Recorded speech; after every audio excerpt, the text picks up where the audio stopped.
Do you know that companies like Amazon, Google, and Microsoft frequently use this exact problem to test your ability to handle in-place array modifications?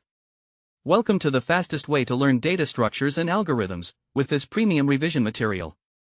Today, we are mastering LeetCode 27, the Remove Element Challenge. Let us look at the problem statement. Imagine you are given an array called nums and a value called val. Your mission is to remove all occurrences of that value in place. The order of elements might change, and that is perfectly fine. What matters is that you return the number of elements that are not equal to the target value, which we call k. The first k elements of the original array must hold the result. Think of this like a quality control filter on a factory line. You have a conveyor belt of items, and you need to pull out the defective ones while keeping the assembly line moving forward. Our strategy follows a golden rule. Keep what you need, and overwrite what you do not. We use a two-pointer approach. One pointer, called reactor, will scan every single item on the conveyor. The second pointer, called writeafter, will mark the next available spot for a good item. We only move the writeafter when we find something we want to keep. This is the trick to efficient, in-place memory usage.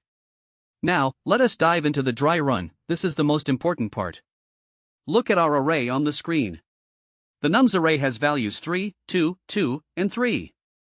Our target val is 3. Notice the variable tracker box below. It will track our reactor, writeafter, and the current value as we scan. We start both pointers at index 0. At index 0, the value is 3. Wait, that matches our target. Since it is a 3, we want to remove it. We highlight it in red and skip it. Our writeafter stays at index 0, waiting for the first good item. Now, reactor moves to index 1. Here, the value is 2. This is not our target. So, we copy this value to the position marked by our writeafter, which is index 0.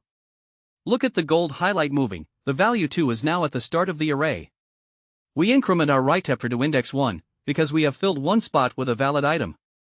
Next, reactor moves to index 2. The value is again 2. This is another keeper. We copy it to our current writeafter at index 1.